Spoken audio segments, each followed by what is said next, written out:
Assalamualaikum warahmatullahi wabarakatuh. Selamat sore, salam sejahtera untuk kita semuanya. Hari ini saya akan menyampaikan perkembangan penanganan COVID-19 di Indonesia. Saya akan menyampaikan perkembangan kasus di Indonesia, terutama untuk melihat kesiapan kita menuju periode Natal dan Tahun Baru. Seperti yang sudah saya sampaikan pada konferensi pers beberapa waktu yang lalu, Indonesia belum pernah berhasil melewati periode libur panjang tanpa menimbulkan kenaikan kasus. Oleh sebab itu, kesiapan menuju periode Nataru menjadi penting agar kita dapat bersama-sama mencegah naiknya kasus sejak saat ini. Pertama, kesiapan dari sisi perkembangan kasus. Meskipun kondisi kasus pada level nasional masih cukup terkendali, terdapat 6 provinsi yang sempat mengalami kenaikan kasus harian yang cukup signifikan, yaitu Lampung, mengalami penambahan kasus harian dari 1 menjadi 18 kasus dalam 4 hari.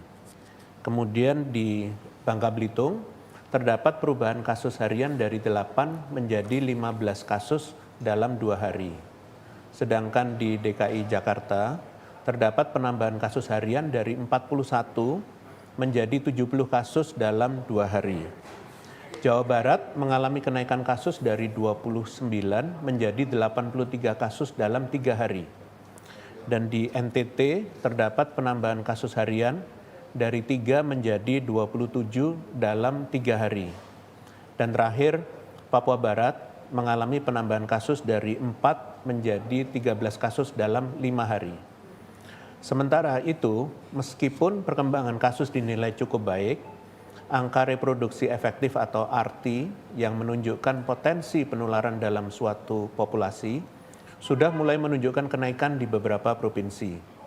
Naiknya RT seyogyanya menjadi alarm dini dalam penetapan langkah-langkah pengendalian.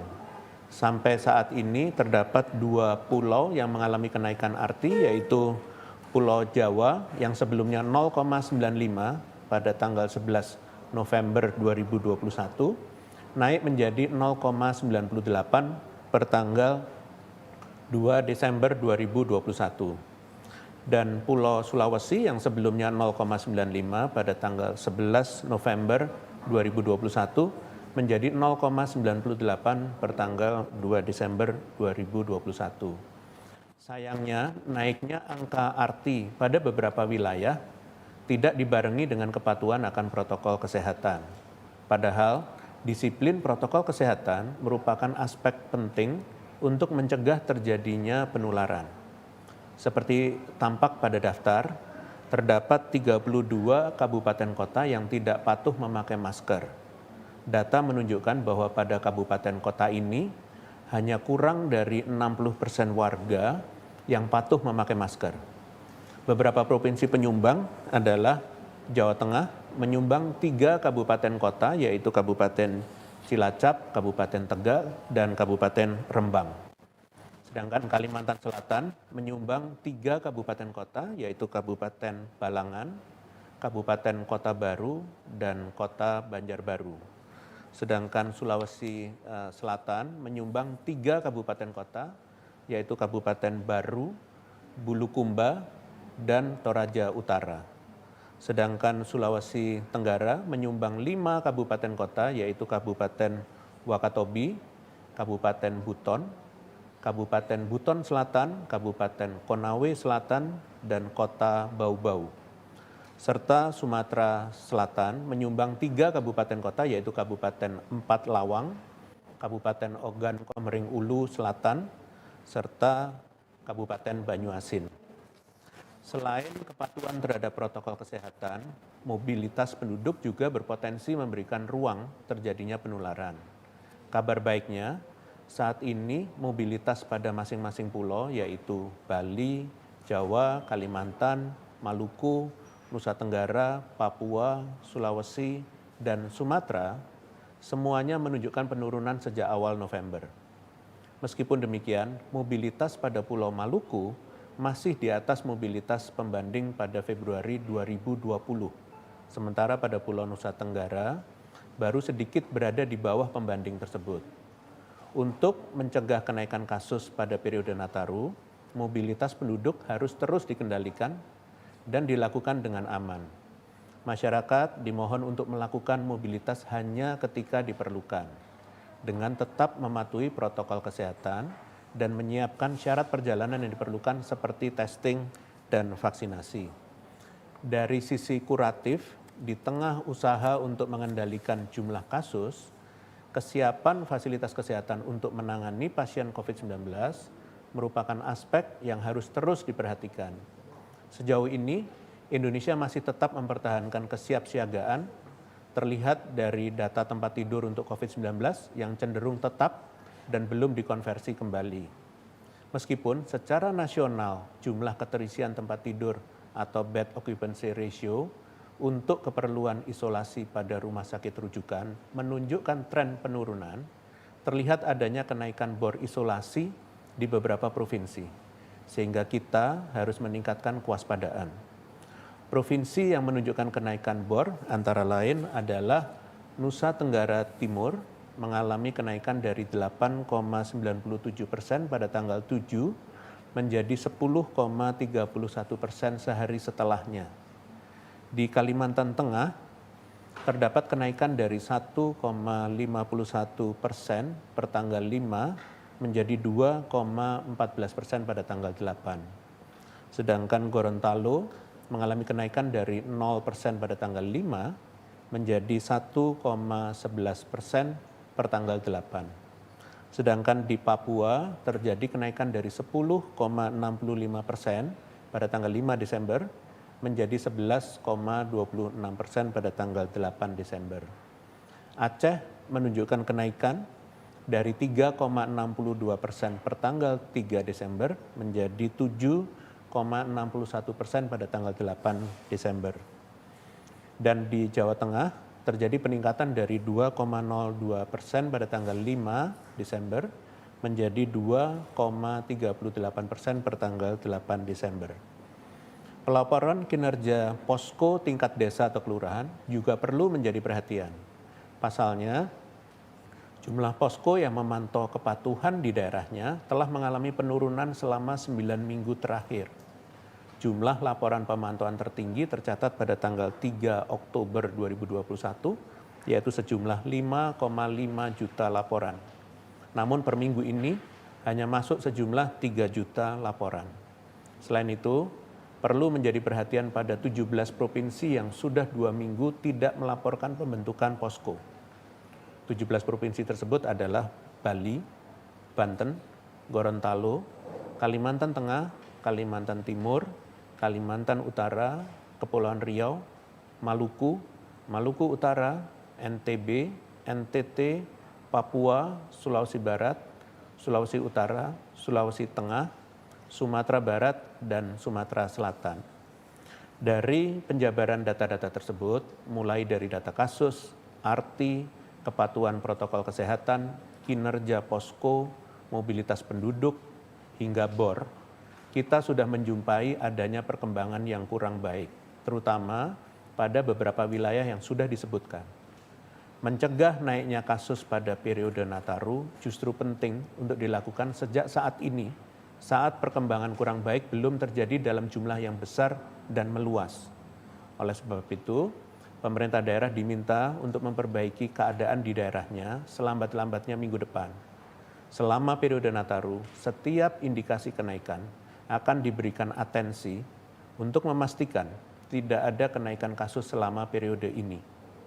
Masyarakat juga dimohon untuk mematuhi kebijakan yang ditetapkan oleh pemerintah sepanjang periode Nataru untuk mencegah lonjakan kasus dan tetap mempertahankan disiplin protokol kesehatan, yaitu mencuci tangan, memakai masker, dan menjaga jarak, melakukan mobilitas dengan aman pada saat diperlukan, serta ikut dalam program vaksinasi. Penting untuk diingat, pemerintah telah mempelajari dampak kenaikan kasus dari lonjakan kasus pertama dan kedua pasca libur panjang. Maka dari itu, akan mengambil semua langkah antisipatif sejak dini. Selanjutnya, saya akan mencoba menjelaskan pembelajaran dari fenomena varian baru COVID-19. Saat ini, dunia termasuk Indonesia sedang menghadapi kemunculan varian Omicron atau B11529 sejak ditetapkan oleh WHO sebagai varian yang menjadi perhatian atau variant of concern (VOC). Pada 2 minggu lalu, penyebarannya sudah meluas tidak hanya di negara-negara di benua Afrika, namun juga lintas benua dengan total 57 negara. Kemunculan varian baru di tengah pandemi COVID-19 akan terus ada selama penularan masih terjadi. Sebelum Omicron telah ditemukan berbagai varian COVID-19 seperti Alpha, Beta, Gamma, Mu, serta varian Delta yang saat ini menjadi varian paling dominan setelah sempat menyebabkan lonjakan kasus di beberapa negara. Tentunya terdapat poin-poin penting pembelajaran dari berbagai varian tersebut yang perlu untuk terus diingat dalam menghadapi dinamika COVID-19 saat ini dan di masa yang akan datang. Pertama, pembelajaran adanya rentang waktu dalam mengidentifikasi karakteristik varian baru.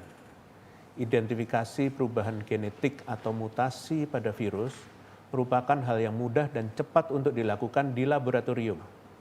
Penting untuk diingat, tidak semua perubahan genetik ini akan mengubah karakteristik virus, terutama dapat memperburuk pandemi COVID-19 seperti lebih mudah menular, lebih parah gejalanya, dan menurunkan efektivitas vaksin. Meskipun demikian, dengan teknologi saat ini masih dibutuhkan waktu untuk memastikan apakah perubahan genetik yang terjadi betul-betul akan merubah karakteristik virus, baik dengan memperbanyak studi dan memperluas subjek penelitian. Dunia, termasuk Organisasi Kesehatan Dunia atau WHO, juga terus belajar dari dinamika varian COVID-19 ini. Pada kemunculan varian Delta, varian ini telah ditemukan di India pada Oktober 2020 dan pertama kali dideteksi di Indonesia pada Januari 2021. Seiring berjalannya waktu, varian ini menimbulkan lonjakan kasus di berbagai negara, khususnya di India. WHO menetapkan varian ini sebagai varian diamati atau variant of interest pada 4 April 2021 dan sebagai varian yang menjadi perhatian atau variant of concern pada tanggal 11 Mei 2021 atau dalam kurun waktu 1 bulan kemudian. Meskipun terdapat rentang waktu antara temuan mutasi di laboratorium dengan kepastian perubahan karakteristik virus, pada kemunculan Omicron, WHO mengambil langkah antisipatif yang cepat dengan merubah status VUM atau varian under monitoring Omicron menjadi VOC hanya dalam waktu 2 hari setelah ditetapkan. Pembelajaran pertama sendiri mendasari pembelajaran kedua, yaitu pentingnya langkah antisipatif dan preventif dalam penanganan varian baru. Setidaknya terdapat 3 strategi preventif yang krusial dalam mencegah importasi kasus, yaitu kebijakan pada pintu masuk perjalanan internasional, kebijakan pengendalian mobilitas, dan kebijakan protokol kesehatan. Pertama, kebijakan pada pintu masuk perjalanan internasional mencakup pembatasan sementara asal pelaku perjalanan, karantina, hingga entry dan exit test. Selama ini, pertimbangan kebijakan ini didasarkan pada hasil studi ilmiah dengan berbagai penyesuaian. Sebagai contoh, kebijakan karantina.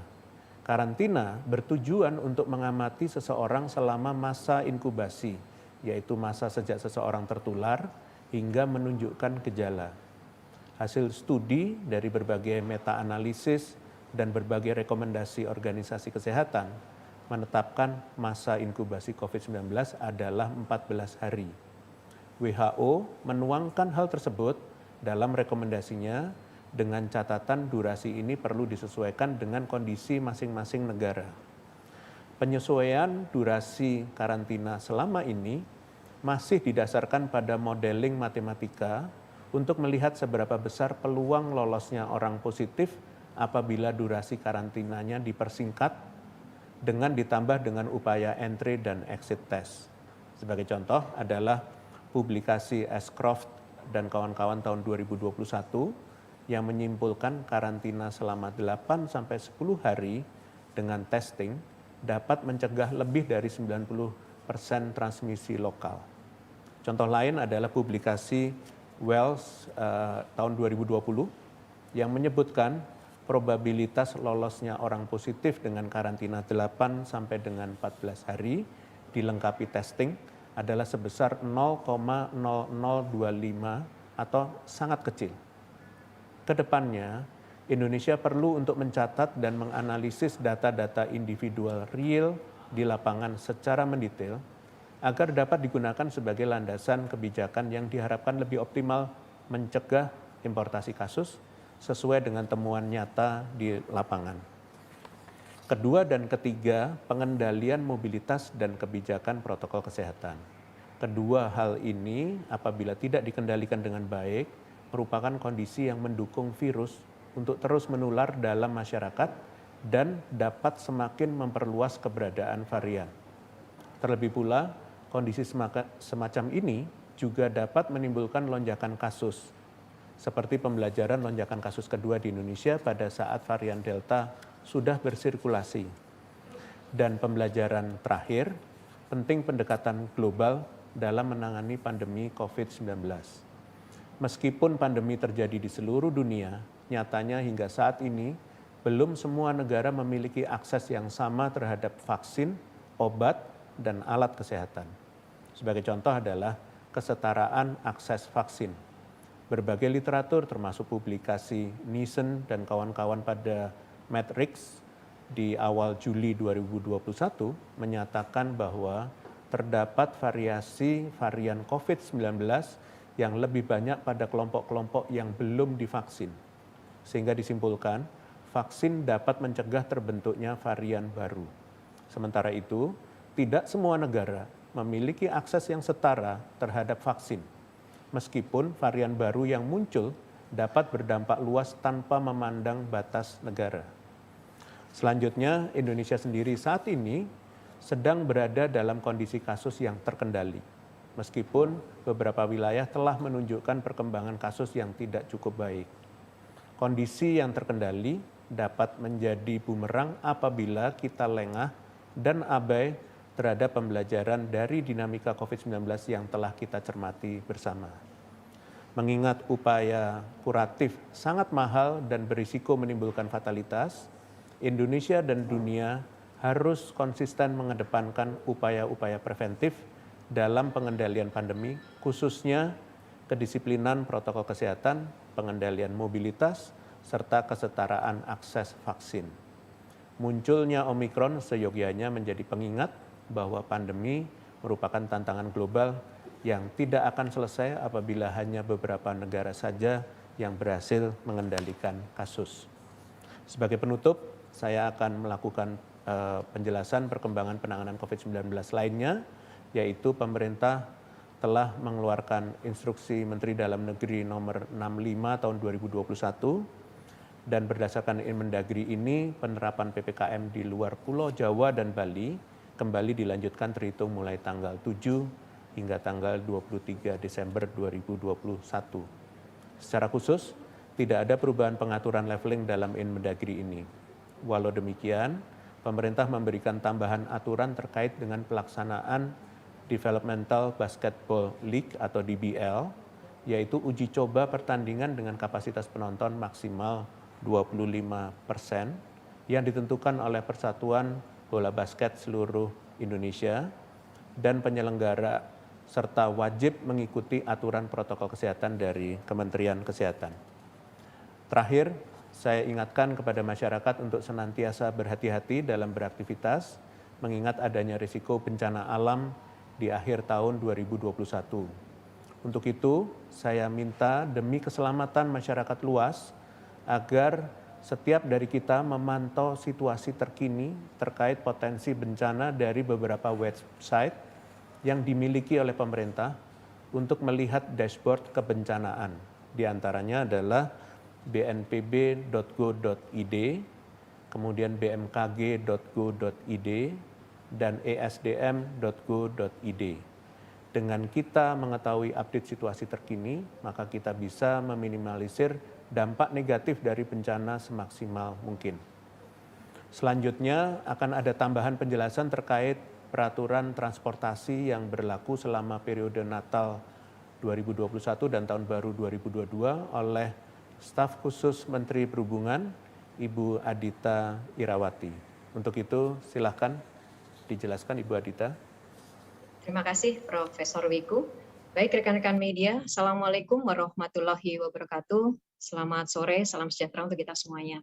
Rekan-rekan media, pertama-tama kami ucapkan terima kasih banyak atas dukungan rekan-rekan semua kepada sektor transportasi, khususnya selama masa pandemi COVID-19 ini. Dan menjelang Nataru, sektor transportasi selalu berupaya agar mobilitas masyarakat ini tetap dapat dilayani dengan menerapkan protokol kesehatan yang ketat dan pengawasan oleh seluruh unsur yang terkait.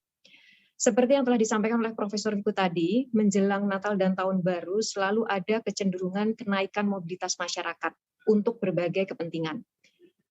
Untuk menemukan sejauh mana animo masyarakat dalam melakukan perjalanan atau mobilitas ini, kami di Kementerian Perhubungan telah melakukan 3 kali survei, yaitu di bulan Oktober, November, dan yang terakhir di bulan Desember, khususnya setelah diumumkannya pembatalan pemberlakuan PPKM level 3 di seluruh Indonesia.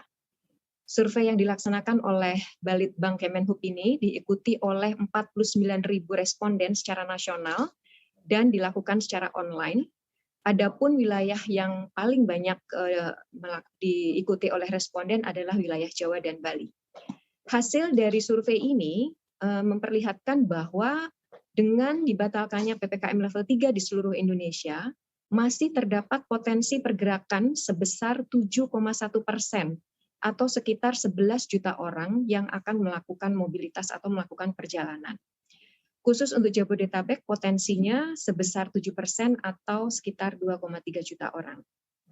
Selain melakukan survei ini, di Kementerian Perhubungan juga telah meminta masukan dari berbagai pihak, termasuk pengamat transportasi, sosiolog, dan juga stakeholders lainnya dalam rangka untuk penyusunan kebijakan pengendalian transportasi. Masukan ini tentu menjadi bahan pertimbangan yang sangat-sangat penting bagi kami untuk menyusun aturan terkait dengan pengendalian transportasi tadi. Oleh karena itu, rekan-rekan media mengantisipasi kecenderungan mobilitas masyarakat di saat Nataru yang angkanya setidaknya sudah kita bisa dapatkan dari hasil survei tadi. Secara umum, kebijakan pengendalian transportasi dilakukan terhadap semua moda transportasi, baik itu di darat, laut, udara, dan kereta api, yang aturan umumnya meliputi hal-hal sebagai berikut. Yang pertama tentunya adalah penerapan syarat perjalanan domestik.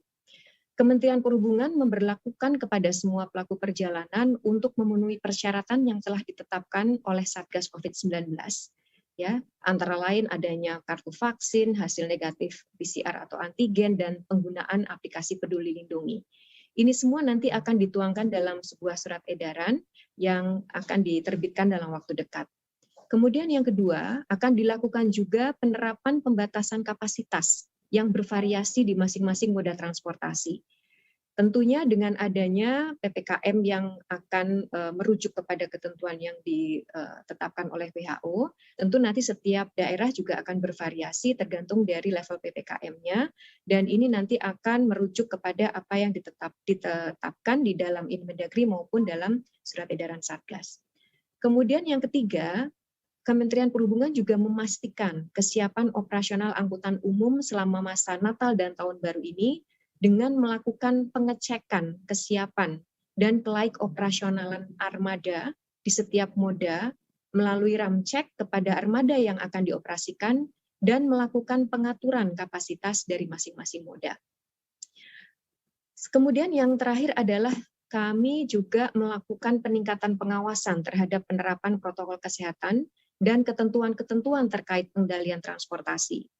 Perlu kami sampaikan juga bahwa pada sore hari ini juga sudah dilakukan rapat koordinasi lintas kementerian dan lembaga yang juga melibatkan BUMN pengelola transportasi di Indonesia, baik itu pengelola prasarana maupun sarana, untuk memastikan bahwa semua ketentuan yang nanti akan diterapkan di masa Nataru ini bisa dipahami dan diterapkan dengan baik di lapangan oleh seluruh pihak. Adapun hal krusial dalam pengaturan mobilitas masyarakat ini antara lain akan terjadi dinamika terhadap pengendalian mobilitas transportasi darat, di mana selain diperlukan manajemen terhadap angkutan umum, juga terdapat potensi pergerakan dengan kendaraan mobil pribadi dan juga kendaraan motor angkutan roda 2 ya, yang jumlahnya bisa jadi menjadi signifikan. Selain itu, bersama Polri dan juga stakeholders yang terkait, kami juga akan melakukan pembentukan posko bersama, serta melakukan monitoring dan evaluasi secara komprehensif. Rekan-rekan media, tentu ini semua akan dituangkan di dalam ketentuan seperti sebelum-sebelumnya dalam sebuah surat edaran yang terkait dengan syarat perjalanan. Kami akan selalu merujuk kepada apa yang ditetapkan oleh Satuan Tugas Penanganan COVID-19 dan juga tentunya nantinya instruksi Mendagri.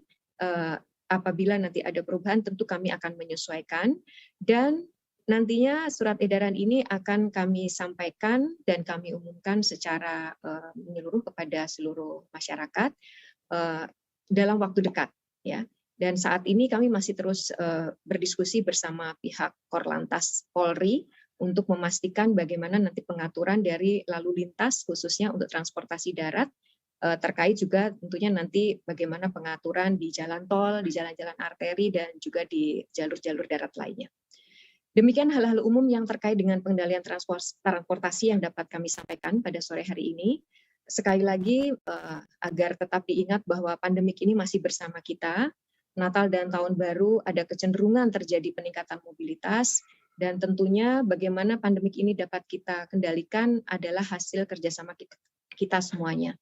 Pemerintah menyusun regulasi, melakukan pengawasan, dan kami harap juga masyarakat tetap dapat menerapkan protokol kesehatan dengan ketat dan bijak dalam melakukan mobilitas atau perjalanan.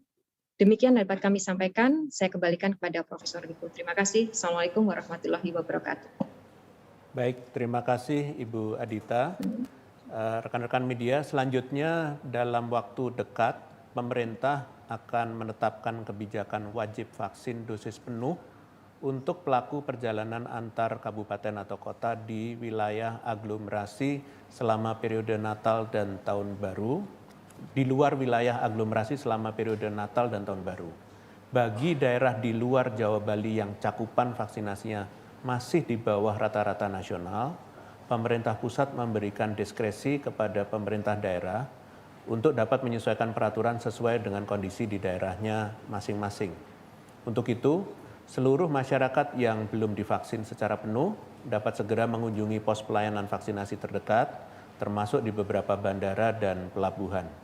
Demikian konferensi pers hari ini. Saya lanjutkan dengan sesi tanya-jawab media. Terima kasih Prof. Pertanyaan pertama dari diankompas.com, hendroberita1.com, dan Diana Jayakarta News. Apakah kasus positif COVID-19 akibat penularan varian Omikron saat ini benar-benar belum ada di Indonesia? Lalu seperti apa perkembangan genome sequencing atas potensi penularan varian ini? Terima kasih.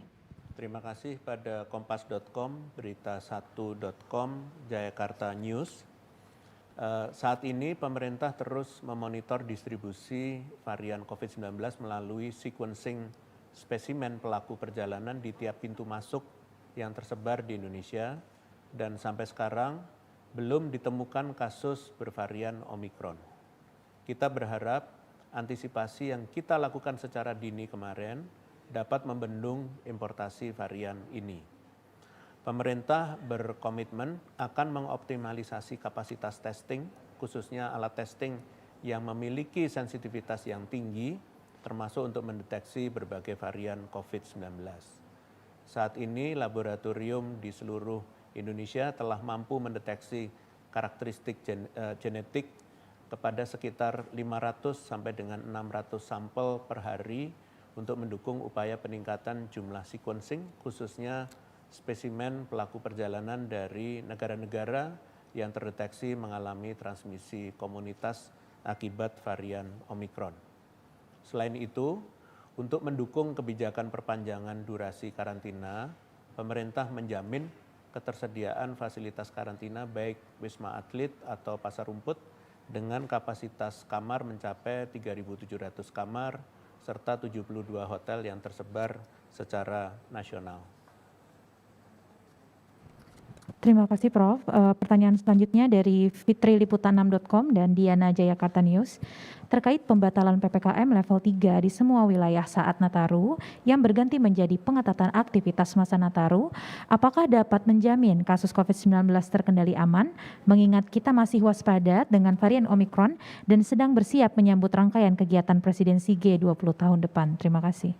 Terima kasih pada liputan6.com dan Jayakarta News. Pemerintah akan tetap melakukan pengendalian aktivitas masyarakat dengan melanjutkan pelaksanaan PPKM sesuai leveling masing-masing kabupaten kota dengan beberapa pengendalian protokol kesehatan pada sektor aktivitas masyarakat yang berpotensi menimbulkan kerumunan seperti rangkaian ibadah dan perayaan Tahun Baru.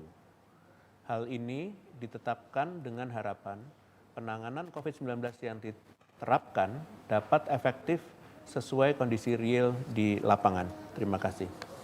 Prof, pertanyaan terakhir dari Chico IBC Australia. Apakah dari Satgas COVID-19 akan mempertimbangkan untuk membuka visa jurnalistik bagi liputan di Indonesia mengingat bahwa banyaknya agenda G20 selama setahun ke depan? Terima kasih. Terima kasih IBC Australia. Saat ini pihak yang berhak mendapatkan visa masuk ke Indonesia ialah sesuai yang tercantum dalam Permen Kumham nomor 34 tahun 2021, yaitu visa dinas, visa diplomatik, visa kunjungan, visa tinggal terbatas, izin tinggal dinas, izin tinggal diplomatik, izin tinggal terbatas, dan izin tinggal tetap. Pada prinsipnya, penetapan jenis visa bagi pelaku perjalanan yang diperbolehkan masuk ke Indonesia merupakan cerminan upaya kehati-hatian. Perlu diketahui pula bahwa setiap kebijakan ditetapkan melalui berbagai aspek secara holistik sehingga akan sangat dinamis. Jika terjadi penyesuaian kebijakan, pemerintah akan segera mengumumkan kepada masyarakat. Terima kasih atas perhatiannya. Dengan demikian konferensi pers pada sore hari ini berakhir. Selamat sore. Wassalamualaikum warahmatullahi wabarakatuh.